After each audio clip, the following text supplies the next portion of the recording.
Hey, there we go. I was starting to panic for a second there because it was telling me that, well, it was giving me an error message. I beat it. I won. Ah, it's working.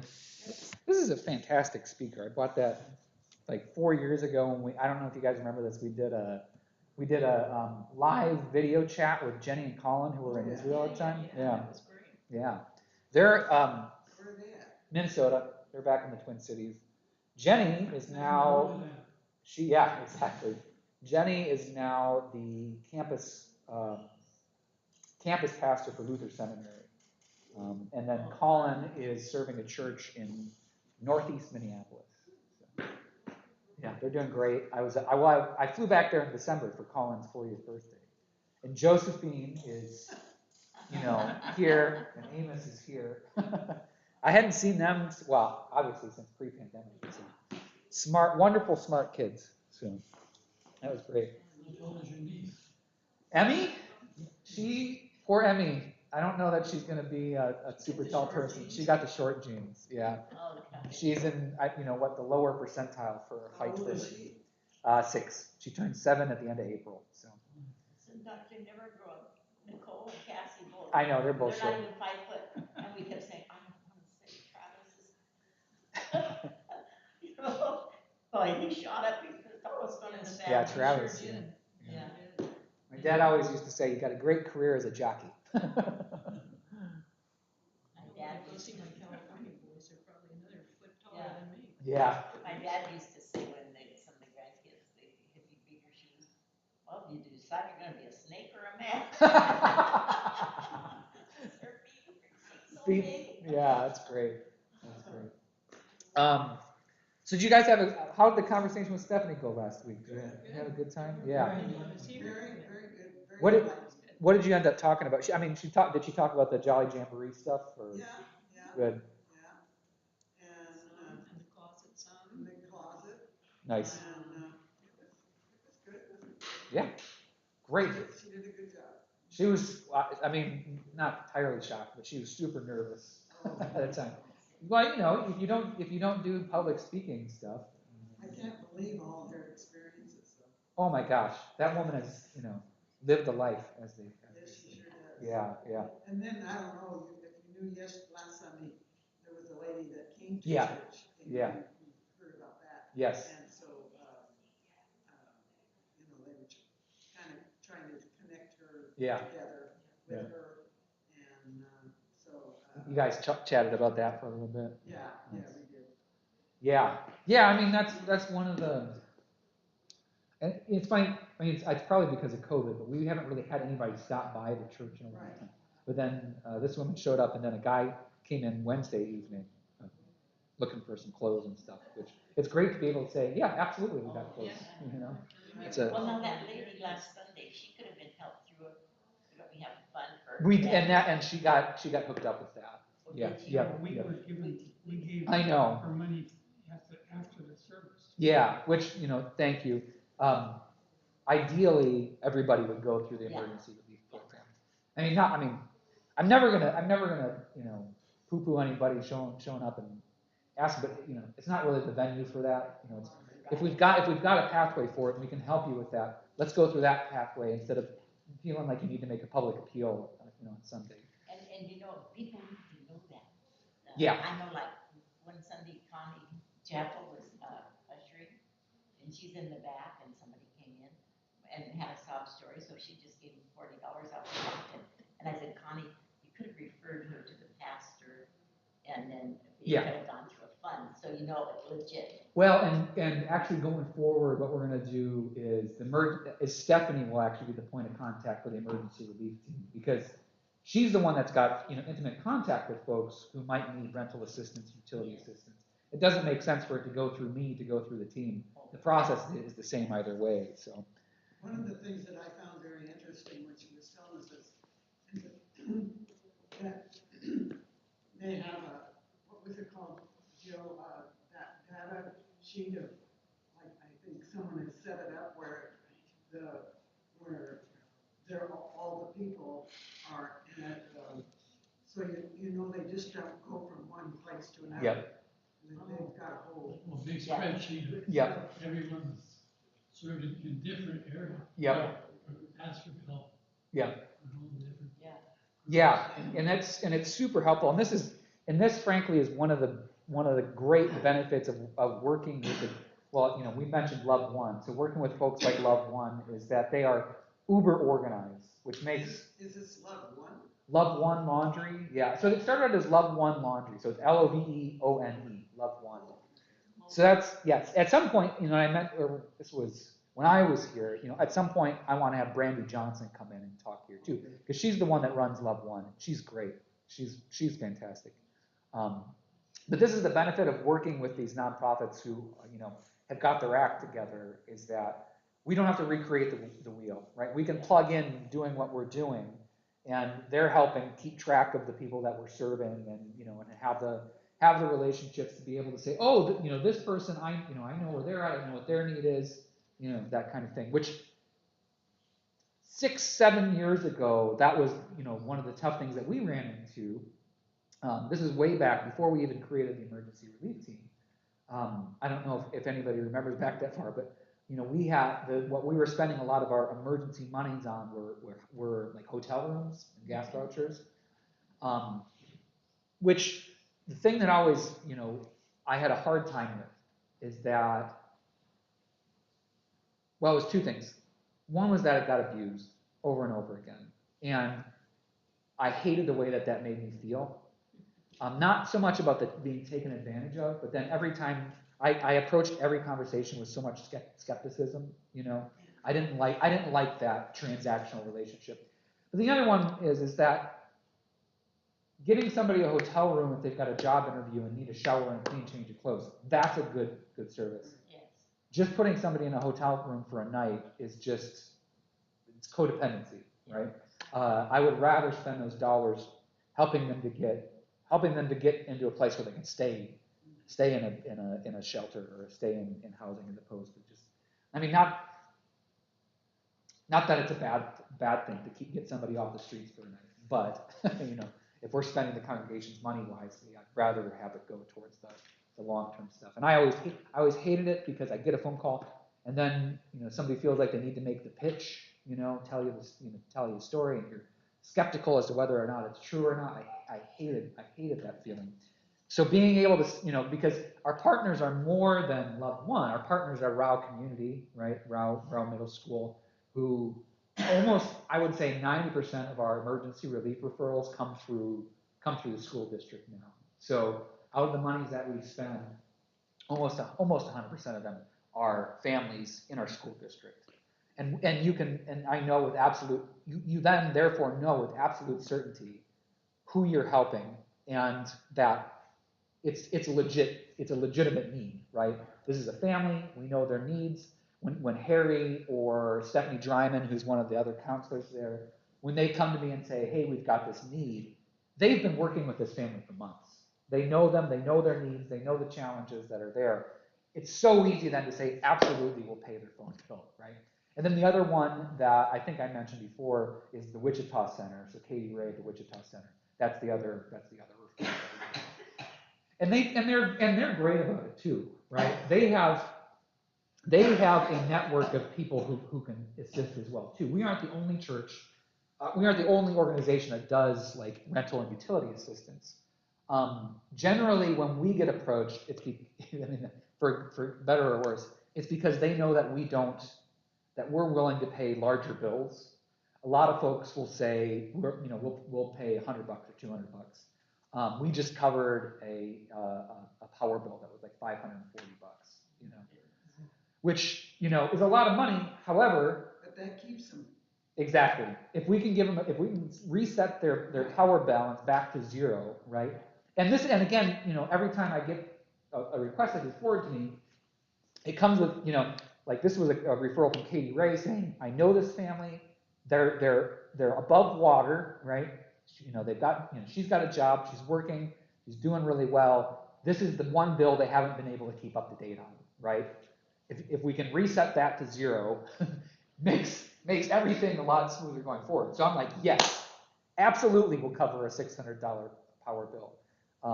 So the nice thing is those are the, generally speaking, we're not the first call on the list. It's not like I'm getting a referral every single week. Can you help with this? Because I know the need is like that. They're very conscious about when they ask. Yeah, which that for me is a signifier of a healthy relationship. Well, I know Kathy would know this, but like Iverson had a fund that he would pay down to Olsen Brothers.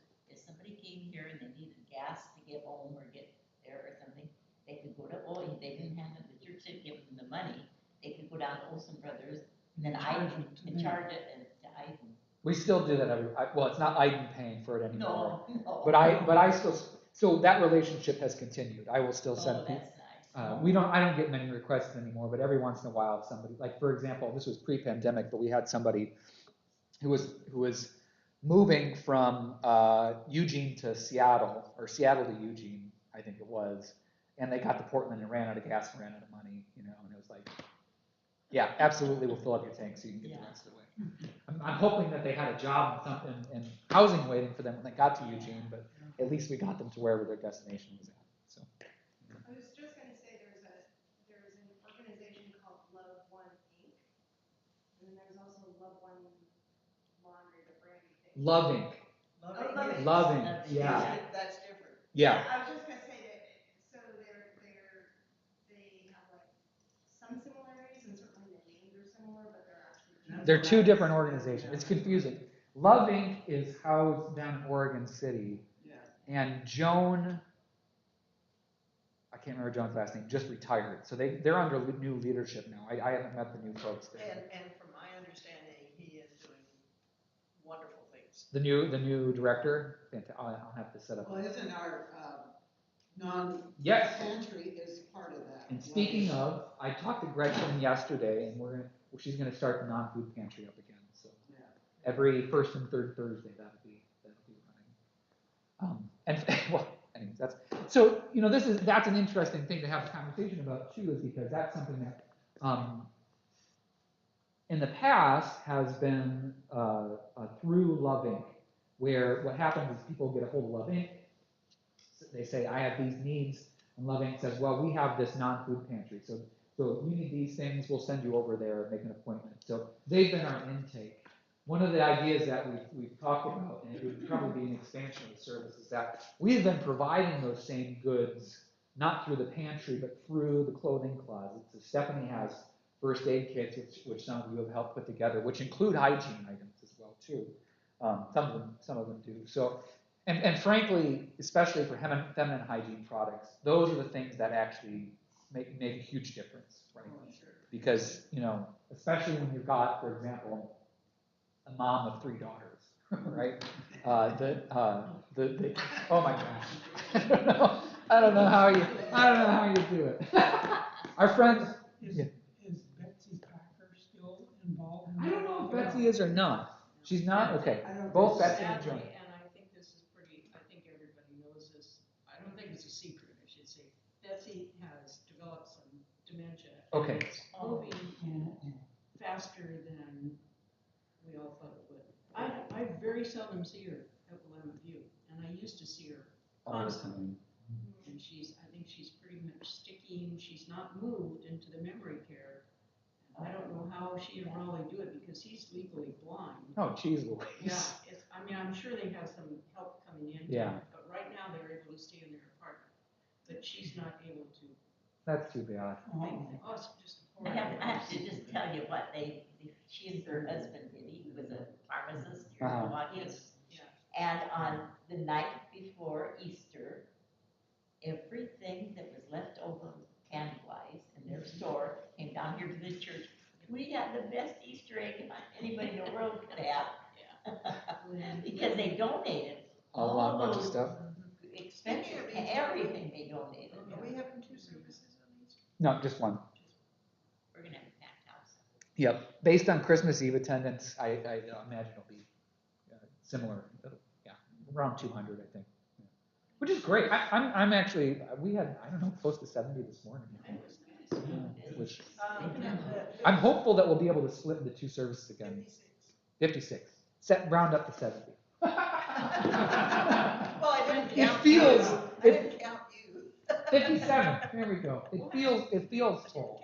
I didn't count Jesse. I never But count Jesse. I'm really hopeful that we'll be able to go back to 2 services this fall. I think that would be great. I was hoping to be able to do it this spring, but splitting now would mean that we'd have 2 services, about 20 people. Yeah, you can't sing a solo. Yeah. You can't sing. Well, actually, what we'd have is we'd have 1 service of about 35 and 1 service of about 10. Because I know the people that used to come to the 11 o'clock, and I know the people. Plus, I get to sleep in.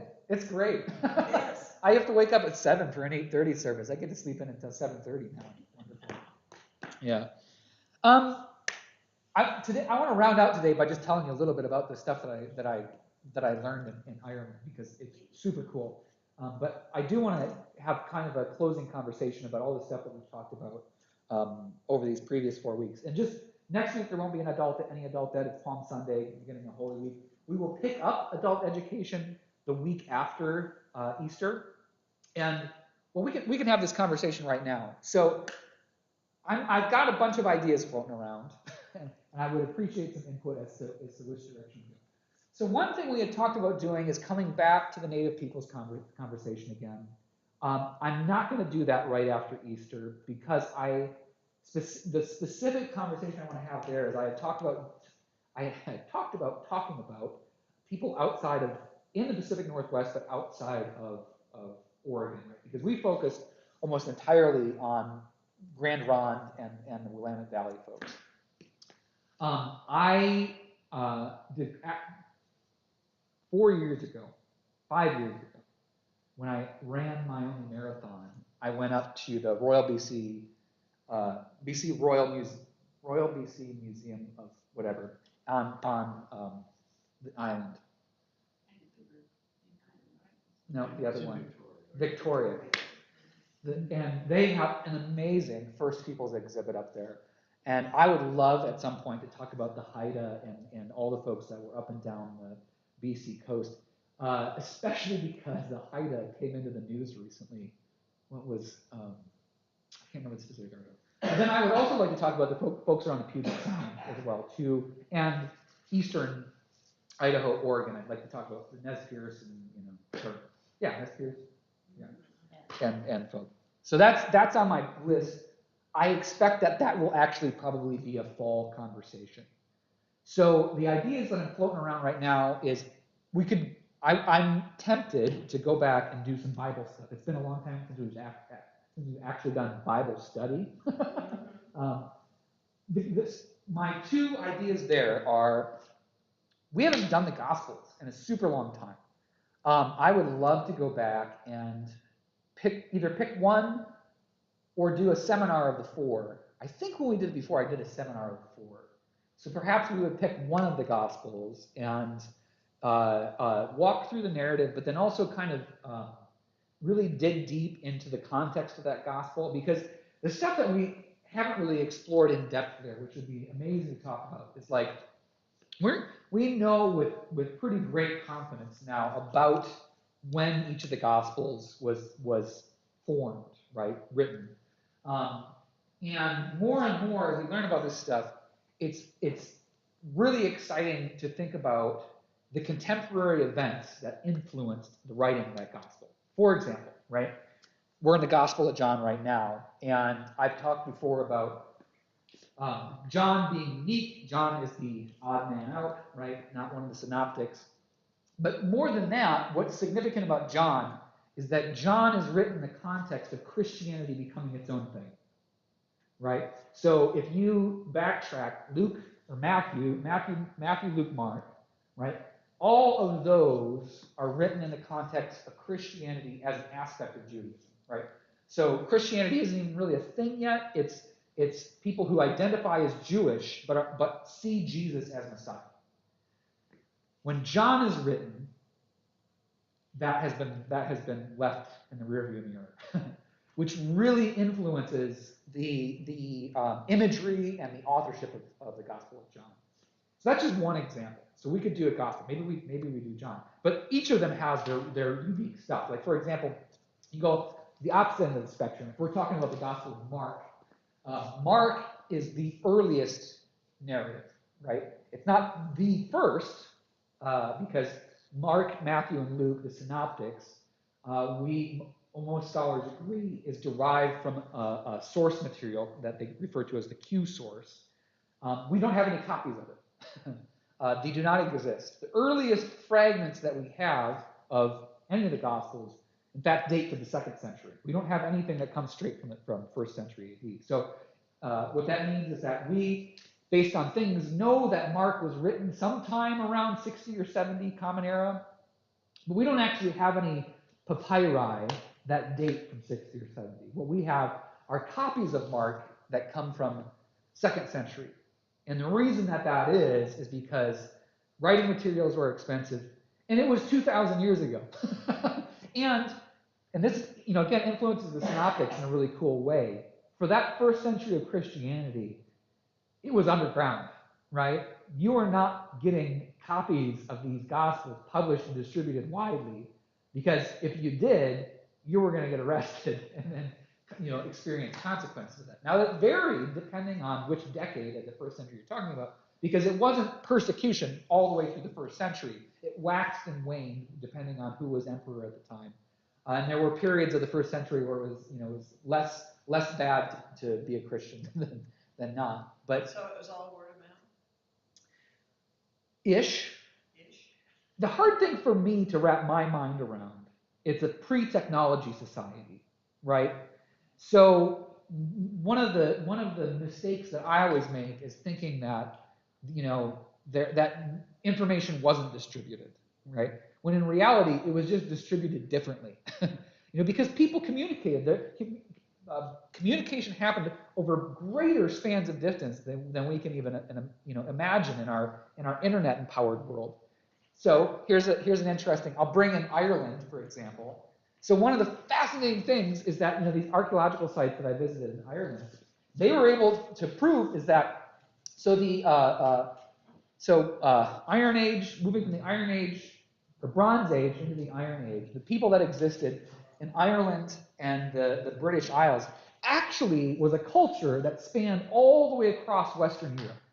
So when we think of commonly the Celts, right? The Celts were actually people that originated from mainland Europe that moved over and kind of conquered to a certain extent the original people that were herding agricultural folks that inhabited the Irish Isles. But what's fascinating is that we have found, archaeologists have found evidence of communication from as far away as Turkey. So we think that these are people living in these isolated communities that have no contact with the outside world, when in fact this is 3,000, 4,000 years ago. Communication was happening across the European continent, all the way down to Turkey and even in the Middle East, as far as Egypt even, right? So all this to say is that we kind of operate under this assumption. I operate under this assumption that in 1st century Israel, there was no way to disseminate information, when in reality there were just different means of dissemination.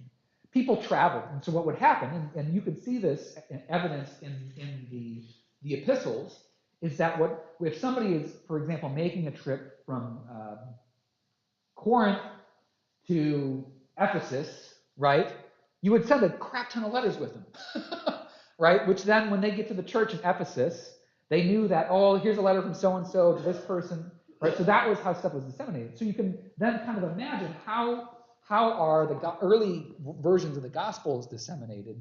Same way, right? Is that maybe you've got somebody in, pick your town, right?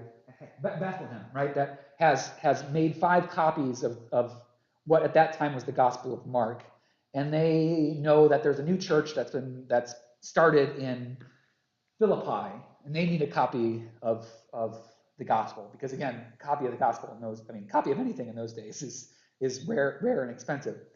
It gets sent up there. But then what happens when the church in Philippi gets, burnt to the ground by the Roman? Well, what happens to the copy? Right? And it's not like people were sealing these things in hermetic cases or anything like that either. Except for the Dead Sea Scrolls, that words. Where are they?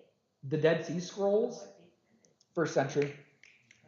But those are the Essenes, the hippies of the Jewish picture. Yeah, they were ascetics, right? And not ascetics, right? They wanted to get away from the evils of society and go study and, I don't know, smoke peyote and do whatever. I'm being snarky, but it's not all that different from what we think of. Yeah. But yeah, and because they were isolated, they had this trove of writings that they had. And I would argue that Essenes in some way were all, could also be compared with the Gnostic tradition. Like they thought that they had secret knowledge that they were hoarding away. That's what you do when you're an ascetic, right? You've discovered the intimate nature of God by starving yourself in the wilderness for 40 days. So that's why those scrolls then existed, is because they didn't have contact with other communities in the same way, right? Not that they didn't have any contact, but that wasn't their drive. Whereas first century Christian church is absolutely all about, spreading the word. Especially Paul. And they really aren't what we believe in the Bible. Some of them. Some of them are. I don't actually. I should look this up at some point. I don't actually know the entire library of what's in the Dead Sea Scrolls. There was actually some really amazing kind of round out some of our fragments of our Gospels and stuff like that. There was also some stuff that didn't make it into the canon as well, right? Which is okay, right? And there's some stuff that was just like, a receipt where I got, 5 coats or something like that. It's not even all cataloged yet. Yeah, no. Is that we're talking about scrolls, which So okay, this is the other mind-blowing thing. I got to see the Book of Kells while I was there. Amazing. I got to see one of 4 Book of Kells, right? Because they split it into 4 for restoration's sake. Do you guys know what the Book of Kells is? Okay, great. I'm going to segue into Ireland. And if at any point you want to go back to talking about our neighbors' stuff, I can make that segue too. No, you're all done with it? Okay, that's fine. So, Book of Kells supposedly maybe originates from another place that we talked about, which is off the west coast of Scotland, Iona. Do you remember talking about Iona? Do you remember who founded Iona? The Abbey at Iona? His name was, the Anglicization of it is Columba, St. Columba. Columba, right? Where the Gaelic spelling of it is Colmcille. It's Colmcille. That's not the right pronunciation. I'm making it up on the spot. I was kind of frankifying it. Gaelic is tough, man. we looked up while we were there, how to phonetically pronounce Gaelic words, and the answer is D, all of the above. There are so many special cases. To be fair, it's a lot like English, where if you have this combination of vowels with this consonant, with this set of consonants, it doesn't sound anything like it's supposed to look. Gaelic is a nightmare. And this is the thing that I didn't really anticipate about Ireland, is a lot of people speak Gaelic, right? Or speak Irish, sorry. It's all over the place. And they speak Irish, especially in touristy areas, because then they can talk about the tourists behind their back. We went to the Isles of Arran, off the west coast. So we drove 3 hours west to Galway, which is this beautiful college town on the coast, gorgeous, tons of fun. Our hotel, unfortunately, was right on the strip, and so those Irish, they party until 3 in the morning. I could hear them until 3 in the morning.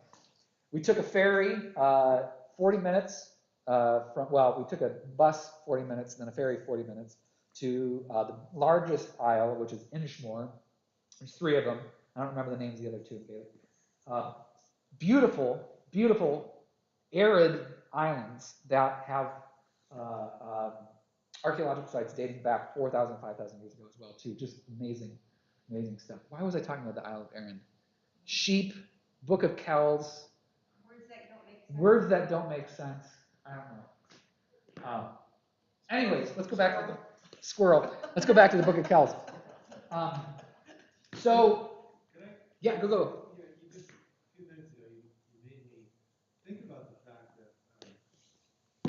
those of us who compelled to study those eras that we are, that there's a lot of detail missing, right? Like, Oh my goodness. what is the actual mechanism of the postal service of the Roman Empire? Right? Great question. Because you wonder how these fragments made it to this location, these didn't. You know, did the ships sink, or who paid for it? Totally. Yeah, I mean, yeah. Yeah, exactly, yeah. Exactly. Did we lose out on a whole, version of Matthew because some dude fell off his horse, Exactly. right? And then, totally. Or again, a particular community didn't get something and they developed, again, in their radical isolation. Built their version of it. Right, another whole thing. And something might still be in grandma's attic. Correct. Yeah. Sure. Probably not in great shape though. But I've Which is one thing. never read, but they dealt with things, obviously like, vellum scrolls and how you develop those in papyrus and all that. And Yeah. That's amazing in myself, but you never seem to get a really systematic understanding of how the Roman pox, really worked in terms of who paid the tax for it or whatever to make it work. Yeah. And the fascinating thing about that is the best picture we have is when it didn't work, right? We have a pretty well documented account of the dissolution of the Western Roman Empire, right? We know what happened when the Roman Empire, essentially overnight, well not overnight, but disappears, because we can watch in real time the destruction of the infrastructure of the world at that point, So we can see the voids that were left when the Western Roman Empire disappears. And we know that these services were being provided in one form or another. Hospitals, institutes of learning, some kind of mail system, right, that was distributed. It may have been, through merchant caravans, it may have been through soldiers, going to their posts. There's, a million ways it could have done. But we can see what happens when it isn't there anymore, right? Because, the church fills that void to a certain extent. Yeah. And so anyway, the feel of connecting, right, to that era, that our most sacred scriptures are in, is lost on a lot of us, I think. Totally. We don't have the details. And now we're struggling, obviously, with technology in a different way, right? Yeah. I don't know what's going to be preserved out of all this electronic stuff right now. It's a really interesting question. I mean, the base materials will be, because it takes millennia for them to dissolve, right? They won't be functional. But when you think about this mystery of how God speaks to human beings, it involves a lot of these little human details. That's a really, that I think we need in order to feel like we're connected. And here's, so like, an example of this is, okay, so one of the other sites that we visited was a monastery, and if I had prepped any of this at all ahead of time, I'd remember the names of these places. It had 3 syllables, and again, it was a Gaelic name, so it didn't really make any sense. But it's right off the M5. So as you're driving west from Dublin to Galway, it's right in the middle, and it's on the river that runs straight through the middle of Ireland, which I can't remember the name of right off the top of my hand. Anyways, so we stopped in a monastery there, which was the monastery of Ciaran, Ciaran, one of the other extremely famous saints in the Irish history. So Ciaran was famous. He died super young. He died at like the age of 30, but he was famous because he was directly linked somehow to one of the kings taking power, one of the high kings of Ireland at some point. But he founded this monastery right off this river. It's a beautiful site to visit if you ever get a chance. When I look up the name, I can tell you where it is. But what was significant about that is he had studied with not at Iona, but at Kells, right? And so he had come down here to form this other one. And one of the pictures that you can put together that I realized is that Ireland was actually a pretty influential place in terms of training theologians for about 200 years, is because you've got all these guys that were coming to these remote monasteries, which in my mind is the middle of nowhere, to receive training. So there was this one that we stopped at there. There was another one over by Galway, and then there was one up by the place I'm going to talk about, Newgrange, in a little bit. Another monastery up there, and all of these people who eventually became influential theologians and saints and monastics, at one point or another, passed through Ireland during part of their training. And this is another thing that blew my mind, is that because in my mind I'm like, when I think about Columba, I think about this guy that came out of the middle of Iron Age. Well, not quite. Past Iron Age, but came out of the middle of Middle Ages Ireland, that found this monastery on this island off the west coast of Scotland. And these are in our thinking small, insignificant things in the picture of like us with our mega million people cities and stuff like that. But they were super significant in that day and age, right? Like super significant. And anyways. So what's the Book of Kells? Okay. So, Book of Kells, we can say with some confidence was created at Iona. Okay? Can't say for sure, but most scholars would argue that it originated at least from the tradition of Iona. Because keep in mind, one of the major pressures that influences all of these sites, especially from 600 to 900, is Vikings. Our Scandinavian forebears were raiding the British Isles nonstop for like 300 years. So like all of these sites, Iona included, have not just like tens, but like dozens of Viking raids that occur at these places. In fact, Iona gets raided so often that then many of the people who were at Iona then moved to Kells, Ireland, and established a new monastery there, which is shockingly inland and away from any great source of water, because that's how the Vikings arrive at places, is they take boats to get there.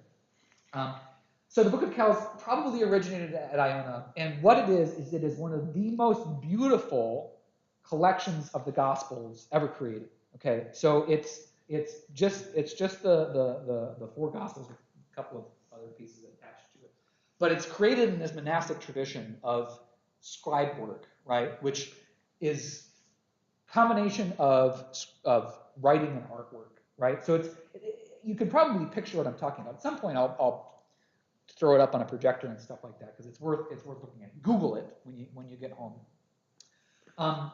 But it's really hard to describe. I mean, it's what's amazing about it too is knowing the source of all these pigments and how hard they were to come by, and estimating the overall cost of what it would create to produce something like this is astronomical, right? Just in terms of materials, but also time involved.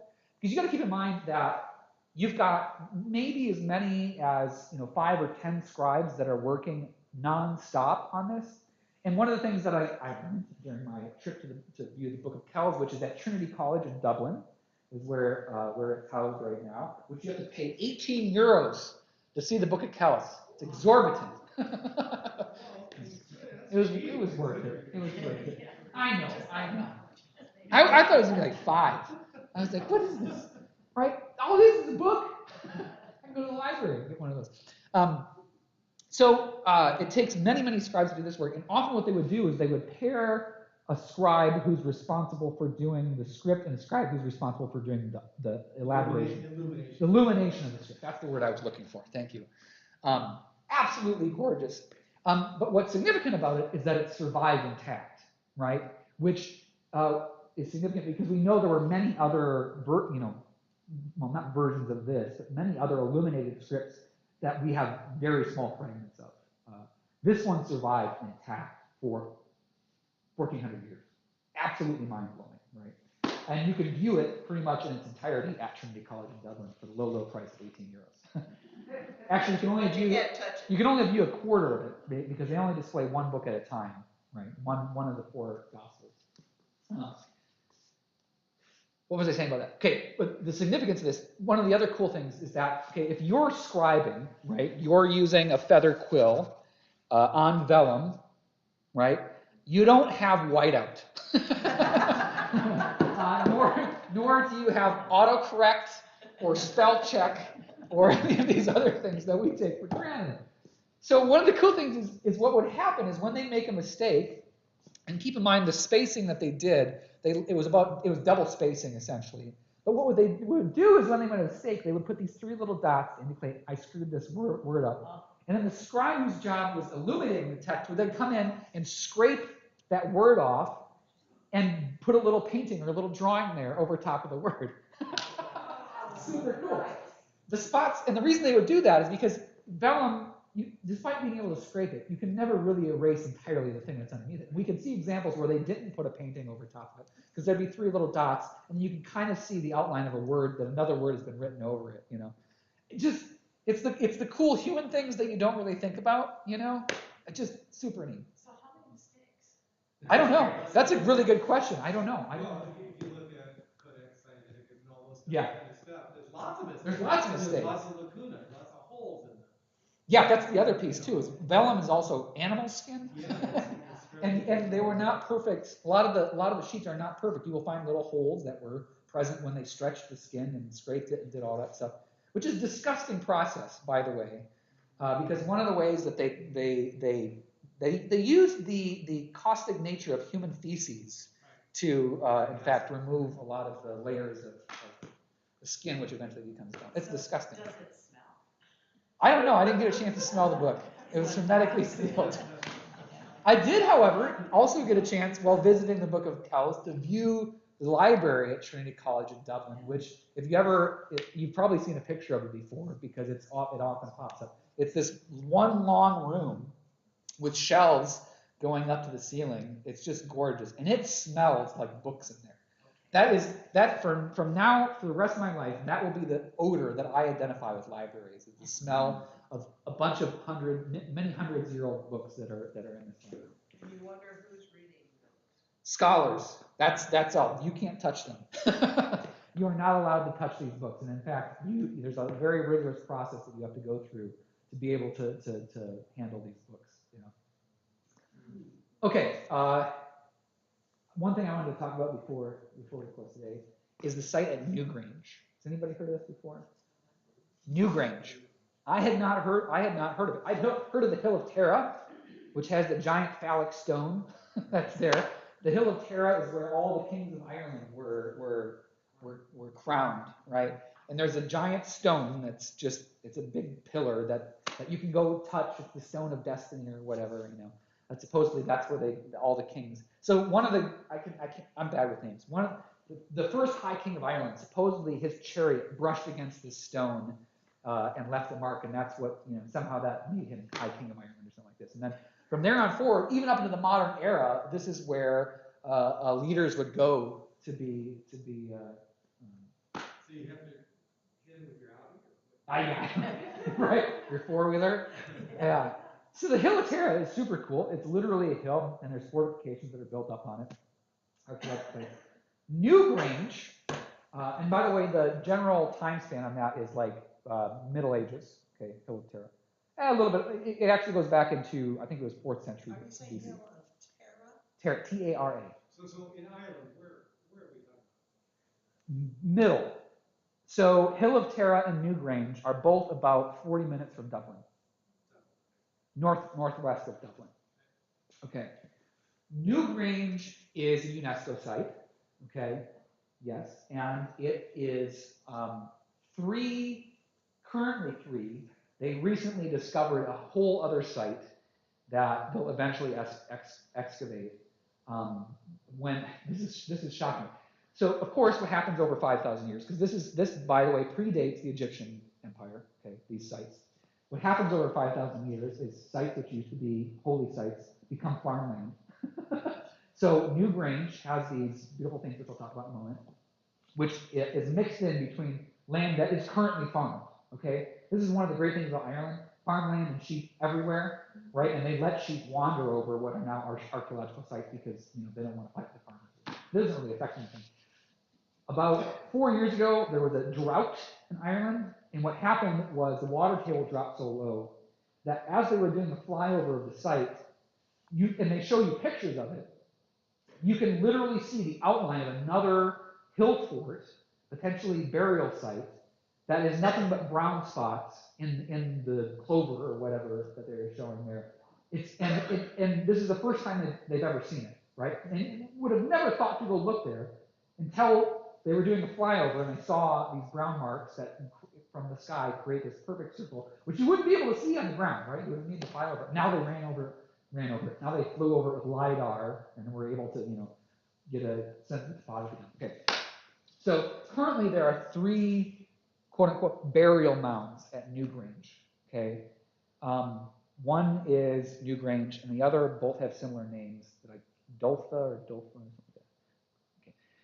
And what they are is they are huge, round domes, essentially, that were created sometime between 4,000 and 3,500 BCE. Stinking long time ago. Okay, so do that math in your head, right? What is absolutely mind-blowing about them is how big they are and the fact that they have lasted 5,000-ish, 6,000-ish years, okay? And the big one at Newgrange, you can actually go inside, which we did, because I thought I hadn't bought tickets to go inside. Because it's not like going to Mount Rushmore, right? These are active, ongoing archaeological sites. You have to go in with a trained archaeologist. You can't just wander in with a ticket, okay? Also because I'm claustrophobic, I barely made it. It's literally a burial mound, and you go through a thing that was meant for people that are much smaller than modern humans are. And inside of them are ossuaries, are places where people put bones back in the day.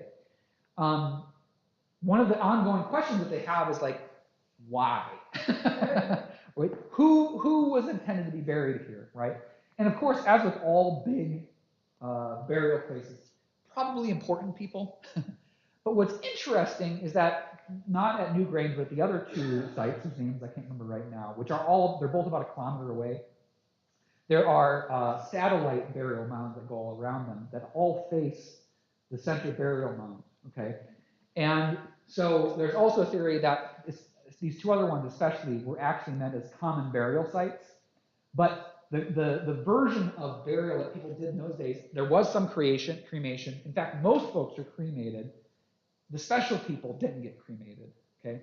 Is what they would do is you would get buried somewhere, and then similar actually to practice in first century Israel, which we know about, after the body had decomposed, bones would then be moved to one of these burial chambers and placed there, okay? Where they would stay for a certain amount of time or forever, okay?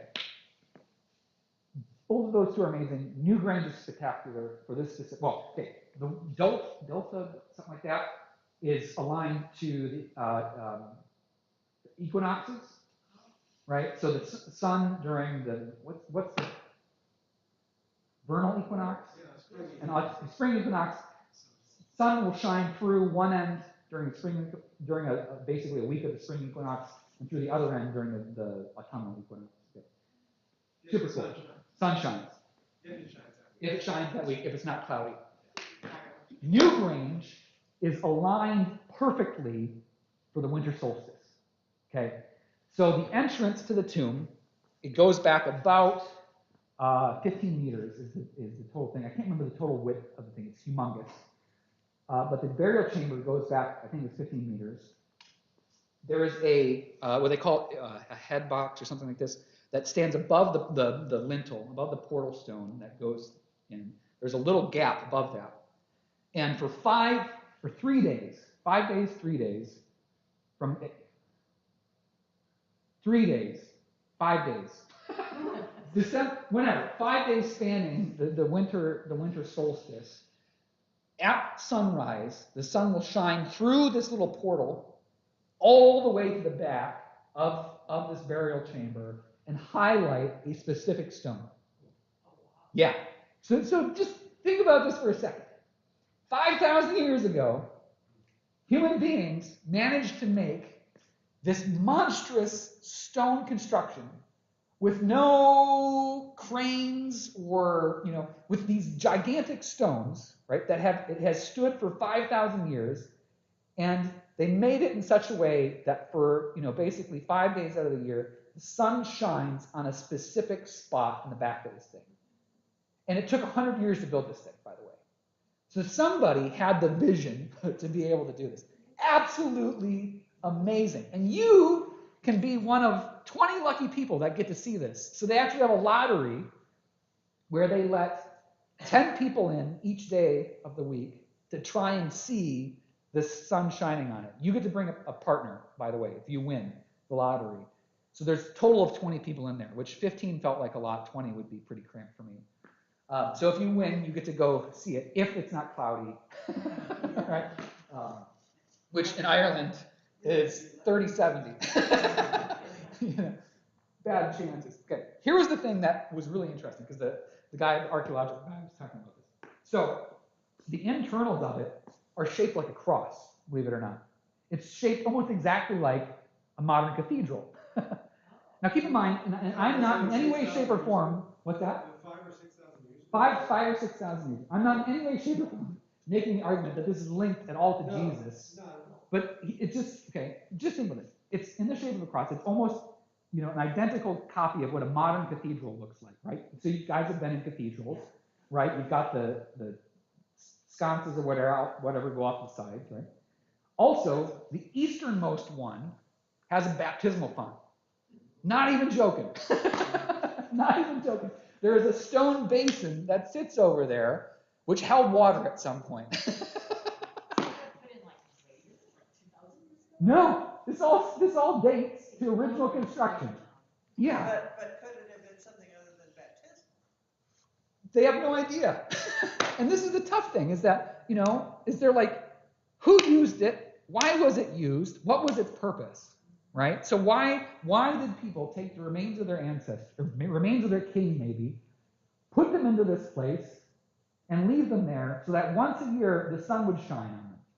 What's the purpose of that? Why is there a bowl of water sitting off to one side? So one of the theories which I was reading about, which one of the archaeologists poses, is that actually this was used with the specific purpose of cleansing the remains of people so that they could enter into the afterlife. Right? So you would take the remains of the people, maybe probably just the important people that had died that year, you would put them into one of these 3 chambers, again, depending on how important they were, right? Because the really important people got put in the east side, less important people got put in the west side, right? And then every year, during these 5 days, the sun would shine on the remains and, you know, potentially cleanse them. And then the remains would be moved out and buried in wherever they're currently going to be. Super cool stuff. Go Google it. Newgrange. Yeah. Wow. This is the Celtic society. No. Well, it's all. And this is the hard thing.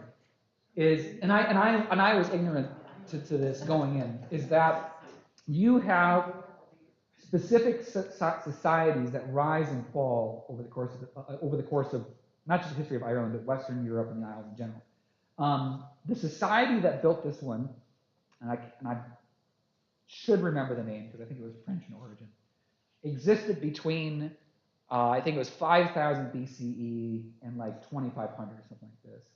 And then the Celts, when we think of the Celts, are actually people of Gaulish descent that then expand into the Isles between 2,500, 2,000, and close to modern era. I'm making this up on the spot. I can't remember. I looked at a bunch of different informational panels, and I don't remember the details at all. But this is one of our mistakes of thinking, is we think that the Celts originated from Ireland, when it's actually the opposite. There were people, Neolithic people, not Neolithic. Yeah, well, whatever. We'll use that word. That existed there for thousands and thousands of years, and then the Celts expanded from Denmark, northern France, Normandy, up into the British Isles. But then, by the time you get to Middle Ages, it's like this, because you've got the Vikings coming in, raiding, sacking, conquering. You've got the Normans from Normandy, Saxons. 1200 is when the big Norman invasion of Ireland happens. So between 1200 and 1600, you've got semi-autonomous Irish rule, but mostly under the power of the English. Which this, by the way, okay. Norman conquest. No, that's in England. Yeah, so it's 1197 or 1194 with the Norman conquest of Ireland. So if you want to begin to understand what happens between 1916 and the Troubles, as you know, Troubles in Northern Ireland, you can trace it all the way back to 12th century Common Era, in that the Irish, similar to the Scottish, have been under the rule of Norman Anglo-Saxon Brits that entire time. And the Easter Uprising in 1916, you all know about that, which you can see in Dublin when you go visit Trinity College, because there's a huge green space, which is where the Easter Uprising occurred, which is super mind-blowing. This is where Sinn Féin originates, where they decided they hadn't had enough of British rule. There was supposed to be acts of home rule that were supposed to be passed that year, meaning that Irish became somewhat more independent in their decision-making process. It didn't happen because of World War I, which inspired a bunch of Irish folk to say, no, we've waited for too long. And so a group of radicals rose up, tried to oust the garrison in Dublin, got crushed. They had almost no success, but then 13 people were executed, which then ticked off the rest of the Irish, to make a long story short. And then in 1919 is when Ireland then became independent-ish, but it was between 1919 and 1921. And then you have the Irish Civil War that happens in 1921. It's super complicated. I can't tell you it all today. I learned a crap ton that I didn't know ahead of time. So. Yeah, and then fast forward 45 years, and we're talking about Northern Ireland between 1964 and 1968, inspired by the Civil Rights Movement. Because also, by the way, did you know that Catholics were one of the most oppressed peoples in all of Europe for, basically up until 1970?